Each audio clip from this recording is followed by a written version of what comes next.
안녕하십니까, 김태근 교수 TV입니다. 여러분, 비 오고 굳은 날 아이고 삭신이야 하면서 저도 모르게 무릎이나 허리를 치게 되는데요. 나이가 젊다고 안 아픈 건 아닌 것 같습니다. 특히나 요즘에는 젊은 분들도 무릎 통증 때문에 병원을 찾는 경우들이 참 많은데요. 오늘은 젊은 사람들이 겪을 수 있는 무릎 통증에 대해 알아보도록 하겠습니다. 오늘 귀에 쏙쏙 들어올 명강의를 해주실 저희 무릎의 수호신이시죠, 정형외과 김우현 과장님 소개하겠습니다. 과장님 안녕하세요. 네, 안녕하세요. 정형외과 전문의 김우현입니다. 네, 이상하게요. 나이도 젊은데 왜 무릎이 자꾸 아플까 걱정하시는 분들 참 많거든요. 뭐 운동을 열심히 하고 일도 열심히 해서 무릎이 아프다 하면 좀 무릎 많이 썼다 하면 이해가 될 텐데, 사실 다친 적 기억도 없고 그런데 무릎이 계속 시큰거리고 아프다 이러면은 큰 병은 아닌지 좀 걱정되거든요, 과장님. 네, 맞습니다. 무릎 통증을 겪는 젊은 분들이 보통 두려운 마음에 여러 병원을 찾고 검사를 해보지만 병원마다 의사 선생님들마다 별 특별한 이상은 없으시네요, 약 먹고 쉬세요 하면 얘기를 많이 들어보셨을 겁니다. 그럼에도 좋아지기는커녕 마음만 더 답답해지고 무릎은 계속 아프고 이런 경험을 해보셨을 겁니다. 네, 맞습니다. 저도 그런 경험을 해봐가지고 더 공감이 되는데요. 그러면 이런 분들은 도대체 왜 아픈 건지, 저 진짜 아프거든요, 과장님. 네, 네. 젊은 연령대에 심심치 않게 나타나는 무릎 통증은 주로 무릎 앞쪽 전방부에서 주로 흔하게 나타나게 되는데요. 무릎 전방이 아픈 여러 가지 질병들이 많습니다. 슬개 건염, 대퇴 사투 견염, 장경대 증후군, 추벽 증후군, 연골의 손상 이런 것들이 있을 수가 있고요. 또 무릎 더 깊이 안에 있는 연골판이 찢어지면서 나타나는 2차적인 증상으로도 나타나기도 합니다. 근데 말씀만 들어서는 굉장히 큰 병일 것 같아서 걱정되는데요. 사실 병원에서는 괜찮다고 그냥 지내라고 하지만 이런 경우들이 많은데 정말 괜찮은 건지 걱정됩니다. 네, 제가 앞서서 말씀드린 이런 질환들은 무릎에 구조적인 이상이 있는 거기 때문에 괜찮은 건 아니죠. 하지만 이런 증상들은 증상의 위치나 양상들이 조금씩 다르기 때문에 치료도 그거에 맞게끔 하시면 됩니다. 그러기 위해서는 우선 정확한 진단이 먼저 필요하게 되겠죠. 하지만 앞서 말씀드린 이런 질환들은 단순 엑스레이 촬영으로는 구분을 할 수 없는 경우가 많기 때문에 정확한 진단을 위해서는 MRI 검사를 한번 해보시는 것이 좋습니다. 근데 실제로도 이러한 정밀 검사를 했음에도 불구하고 이상 소견이 없는 경우도 실제로 있습니다. 그러면요. 검사를 해서 명확한 문제가 발견되면 사실 그나마 위안이 될 것 같은데요.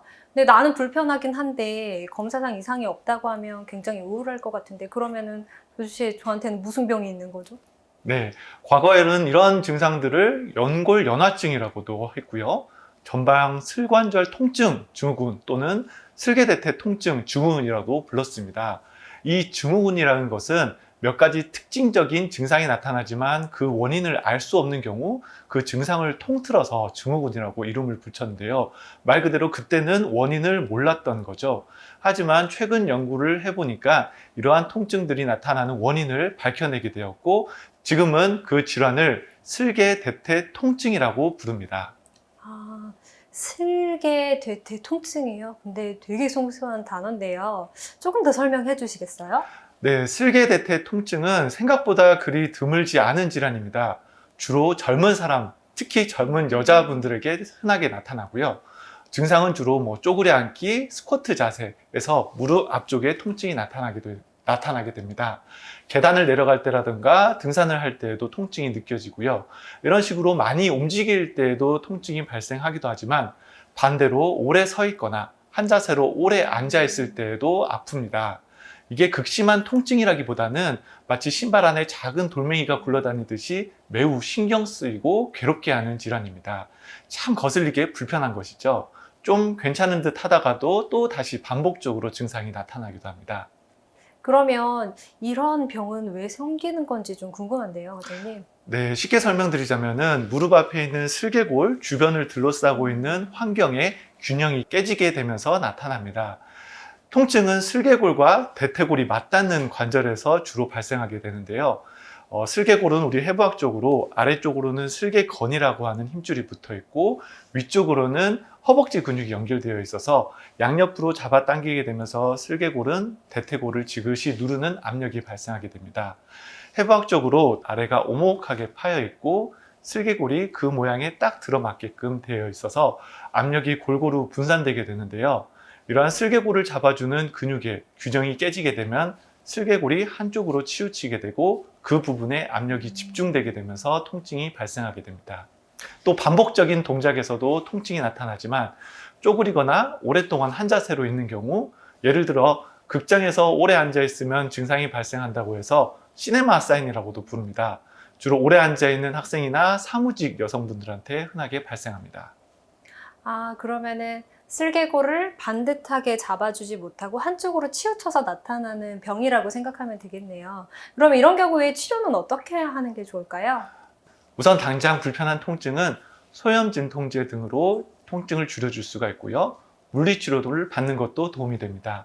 무릎에 보호대를 착용한다거나 테이핑을 하는 것도 단기적인 효과를 기대할 수 있습니다. 네. 하지만 궁극적인 치료는 무릎 주변의 환경을 편안하고 튼튼하게 만들어주는 것이 중요합니다. 치료법으로는 운동 치료가 가장 좋습니다. 수년의 연구 끝에 여러 방법이 시도되었지만 현재는 운동 치료가 가장 효과적인 방법으로 인정받고 있습니다. 그러면 많은 분들이 좀 헷갈려하는 게 있어요. 어떨 때는 뭐 쉬라고 하는 경우도 있지만 또 어떨 때는 또 운동하라고 하니까 좀 헷갈릴 것 같거든요. 사실 그리고 저도 뭐가 맞는지 잘 모르겠는데 이런 경우는 어떻게 해야 되죠? 네, 간단하게 생각하시면 됩니다. 많이 써서 생기는 통증은 쉬어주셔야 하고요. 너무 안 움직여서 생긴 통증은 운동을 해주셔야 합니다. 네, 알겠습니다. 그러면은 운동은 어떤 운동을 하면 좋을지가 궁금합니다. 네, 슬개골을 잡아주는 가장 중요한 운동은 허벅지 근육이지만 엉덩이 근육도 굉장히 중요합니다. 이 두 가지 근육을 특히 잘 운동을 시켜줘야 되는데요. 이를 위해서 스쿼트라든가 런지가 포함된 근력 강화 운동을 시행합니다. 다만 운동할 때 무턱대고 너무 열심히 하는 것이 아니라 각각의 몸 상태에 맞는 알맞은 운동을 하셔야 되는데요. 사람마다 슬개대퇴 관절은 항상성을 유지하고 외부 스트레스를 견디는 한계치가 각각 다르기 때문에 개개인에 맞춰 운동 강도를 조절해야 합니다. 쉽게 설명하면은 운동할 때 아프지 않은 범위 내에서 하고 운동 직후와 운동한 그날 밤 잘 때 통증이 없어야 합니다. 또 다음날 일상생활에 크게 지장이 주지 않을 정도의 강도로 서서히 늘려가야 합니다. 여기서 예전에 닥터 스캇이 설명한 기능의 적정 한도라는 개념이 있습니다. 사람의 몸은 한 번에 얼만큼 힘을 견딜 수 있느냐와 낮은 힘을 반복적으로 받을 때 몇 번까지 견딜 수 있느냐를 설명한 개념인데요. 여기서 항상성 영역 아래서는 몸의 기능이 유지가 되고 손상을 받지 않지만 이 한도를 벗어나게 되면 많은 힘이나 반복적인 스트레스를 받게 되면 손상이 일어나게 됩니다. 운동은 인체가 견딜 수 있는 이러한 항상성 영역을 넓혀가는 것입니다. 이를 위해 정확하게 내 몸 상태가 어떤 상태인지를 알고 적절한 범위 안에서 안전하게 운동을 한다면 더 튼튼하고 건강해질 수 있습니다. 전문적인 운동치료사와 함께 한다면 더욱 효율적으로 치료할 수가 있습니다. 아, 네, 알겠습니다. 그러면요, 과장님, 마지막으로 슬개대퇴 통증이란 이런 것이다 라고 정의 내려주실 수 있습니까?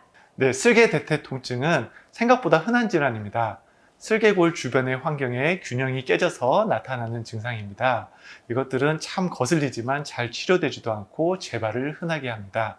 통증은 약물과 물리치료, 보호대, 테이핑 등으로 단기적으로 조절을 할 수 있지만 궁극적인 치료는 운동치료 방법입니다. 특히 허벅지 근육과 엉덩이 근육을 잘 발달시켜야 하고요. 내 몸 상태에 꼭 맞는 운동으로 치료하셔야 합니다. 아, 네, 김혜영 과장님 감사합니다. 보니까요, 근본적인 치료는 결국 운동치료라고 하시는 것 같은데요. 내 몸에 맞는 운동이 무엇인지에 대한 고민이 생기는 것 같습니다. TK 정형외과에는 이런 고민을 해결해 주실 전문가들이 굉장히 많으시잖아요. 그래서 언제든 저희 김혜영 과장님 찾아오시면 명쾌하게 해결해 주실 것 같은데요. 지금까지 유익한 정보를 드리기 위해 노력하는 김태균 교수 TV였습니다. 감사합니다.